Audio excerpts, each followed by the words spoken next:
Number seven, history tends to repeat itself. All right. We see this in microcosms with different conversations that we've had with people. When you look back at people in second and third grade, the people that tended to do well in school in third grade did well in fourth grade and did well in fifth grade. The people that got in trouble in fifth grade, they tended to um, not necessarily perform well in middle school or those things, but just history overall as well, where that's more on a micro level. But just when you start reading and just start learning different things about history, you realize like a lot of this stuff has been done before. And this is when I start going into those conspiracy theories where it's just very hard for me to believe. And maybe I'll share this with y'all. Have y'all ever thought that like we didn't have any electricity? I don't know when was electricity? I don't know, with Thomas Edison, I don't know, with the light bulb, but we were relying on fire. Let me actually look it up. Hold on. Matter of fact, somebody could look it up for us. But matter of fact, here, I'll look it up real quick just so I can make a point. When did electricity um begin? Hold on, it's the electron. When was electricity invented? So electricity was invented, it says, no, y'all not gonna give me a date.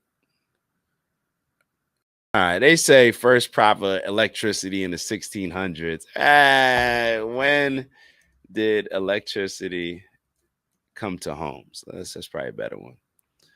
All right, so when did electricity come to homes? It's not really giving me a number. So the beginning of the 21st century, I guess. No, obviously not. I don't know. But think about 200 years ago, right? When people were rubbing sticks together and hitting stones together to create sparks and stuff to build fires. And now we have people going in space in vehicles. Think about that. It's very hard for me to think. And with every advancement in technology, we also have to understand that there's an advancement in weapon technology, right? So it's just always been, well, I'm not going to say it's always been, but when I think back, it's very hard for me to think that this hasn't already been done before. That there hasn't been advanced technology that eventually egos got in the way and people started pushing buttons. Like when we talk about when Trump says the N word, and I know a lot of people may be thinking it wasn't the N word that we typically think about, but he was talking about nuclear weapons. And you think about from a nuclear standpoint, like if one country starts pressing buttons, then this whole thing is over. And it's just very hard for me to think that, damn, we went from creating fires, rubbing sticks together a couple hundred years ago to now we're taking trips out of space, doing all types of craziness. And that's just within a 200-year period. But Earth has been around for how many years? You know what I mean? So it's just very hard for me to think that history doesn't repeat itself. And then when you just think about different things that have happened with different cultures, different countries, different religions, a lot of this stuff tends to repeat itself, and it tends to be similar stories that are reoccurring to teach us the same lesson, but just in a different way. So sorry for that long-winded one. Let's move on to the next one. The overwhelming majority of people will choose comfort and convenience over greatness. There's less sacrifice. Have y'all, matter of fact, let me hold on. Let me get to the chat a little bit. Hold on. My apologies if I don't want to take too much time, but maybe y'all can, it's a little, I want to make sure that I get through these and not bore y'all as much. So let me try to get through these as fast as possible. But please, y'all definitely keep tapping into the chat. I go back and look at it, and it allows y'all to interact with each other as well. So, number 8, the overwhelming majority of people will choose comfort and convenience over greatness. There's less sacrifice. I find myself getting into trouble putting a certain amount of faith in people that they want to be great. Just being totally honest. I think I put on my Instagram the other day that most people just quit.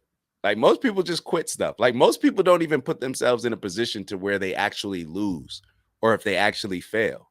Most people just stop before they even get to the competition aspect of it. Most people just decide like, I said that was my goal, but in all actuality, I didn't realize all the work that it was going to take to get there. So then you start rationalizing why you're cool being in the position that you're in because it's less sacrifice. Everything in this world is give and take, right? So I realize more and more that the overwhelming majority of people will choose comfort and convenience over greatness. You could say this in a bunch of different ways.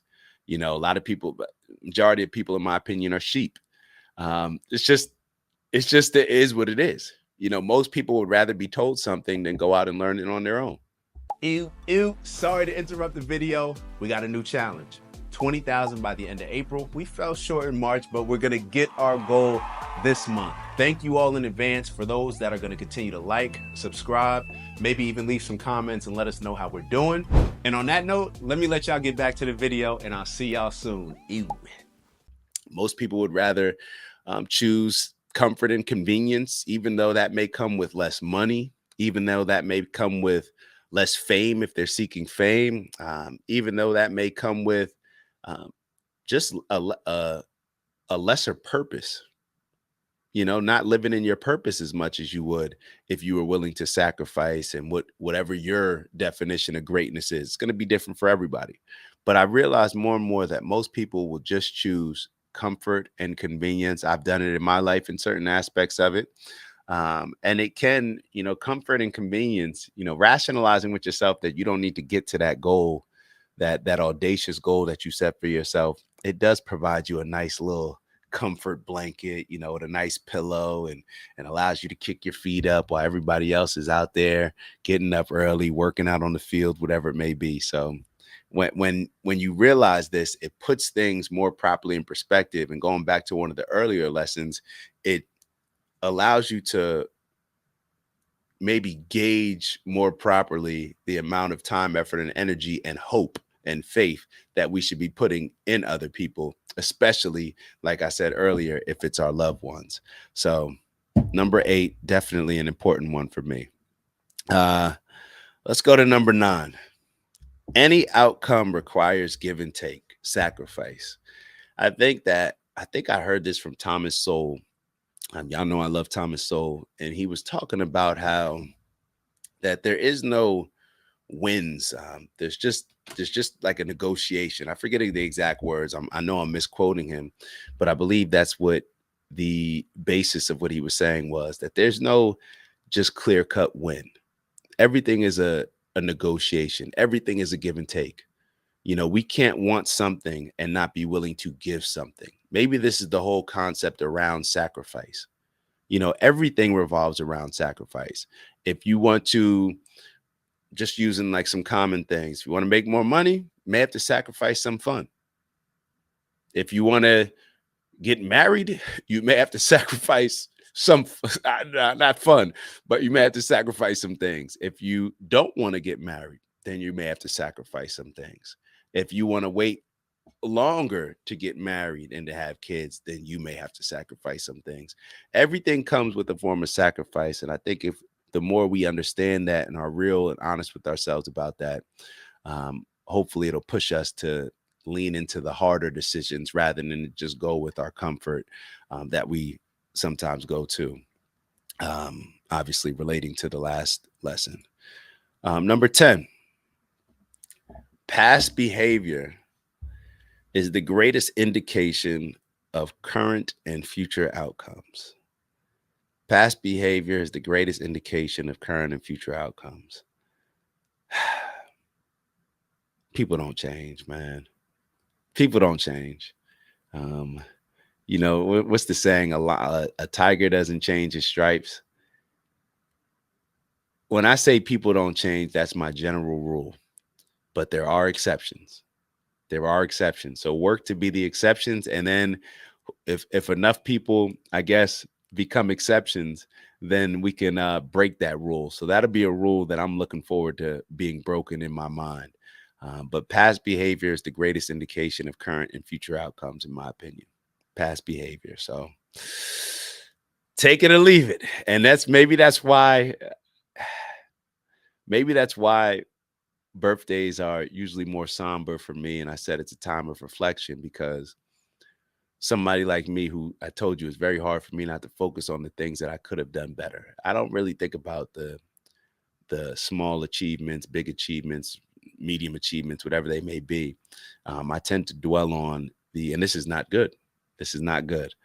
Just from an energy standpoint, when you're dwelling on the negative, then you're pretty much compounding and putting a magnifying glass on that negative rather than dwelling on the positive, focusing on the positive aspects of things, which we talk about from time to time. So past behavior is the greatest indication of current and future outcomes. So the good thing, there's usually a yin and a yang, right? So the good thing is right now we are creating what tomorrow will be our past behavior.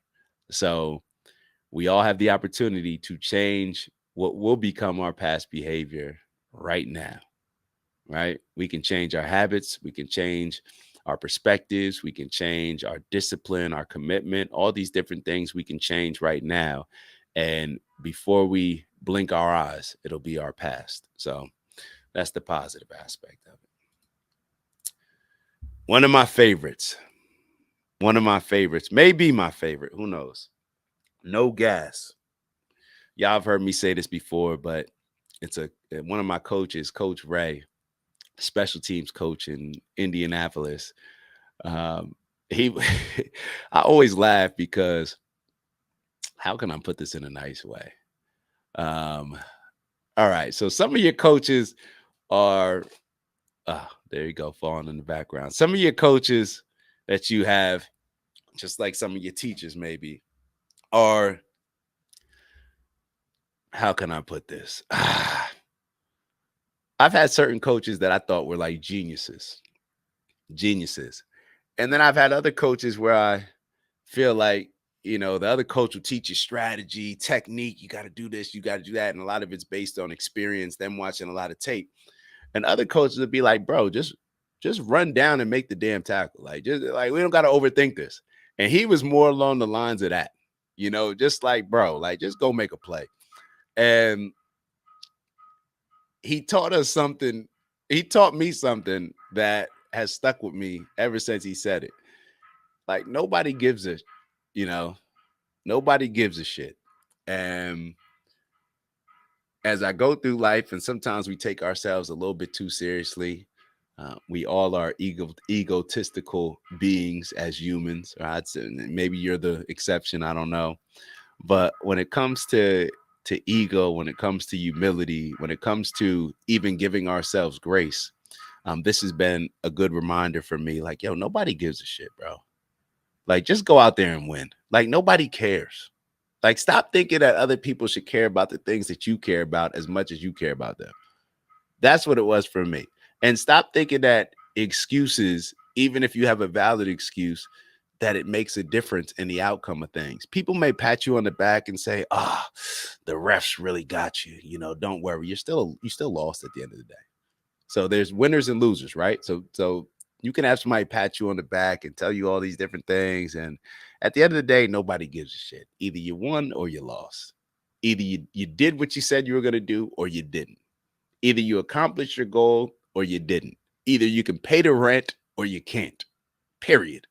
Nobody gives a shit, bro. So that's definitely one of my favorites.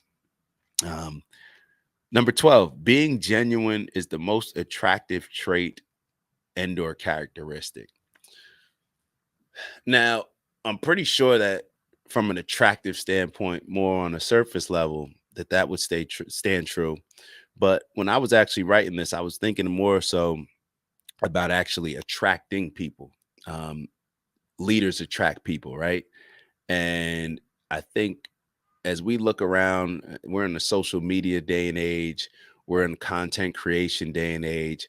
And just from a standpoint of looking around at the people that I watch the most, the people that I enjoy looking at their YouTube channel, the people that I'll go on and just see what they have to say about whatever topic, whether it's whether it's Jason Whitlock, whether it's Anton Daniels, whether it's Donald Trump, whether it's even certain standpoints of Charleston White, even people that I don't agree with, but if I feel that they're genuine, I will still go on and want to know their perspective on something. We'll still want to know their perspective on it just because it's genuine. And I've realized this more and more where every time I go back and look at some of the old videos that I used to create, I'm like, bro, what are you doing? Like you're trying to, like, I can remember making videos we were trying to sell different programs years ago, when it comes to sales and business development. And I'm looking at it like, bro, who is this talking? And it's more so because I felt that I had to perform in a way to attract a particular group or a particular amount of business or a particular type of business, when in all actuality, I've learned more and more, people just like people who are genuine. People are drawn to people that are genuine, whether you agree with them, whether you see the world the same way, whether you see the world a totally different way. People are attracted to people that are genuine and real. There's a different level of respect that comes with it. Let's move on. Ew, it's Dak. Just want to thank you for checking out our video and visiting the OG Network. If you enjoyed the video, please make sure that you give us a like. And if you're looking to join a community of inspired individuals striving for purposeful abundance, subscribe. And if you're feeling real generous, share the video with some friends and family. All right, I'll see y'all soon. Ew.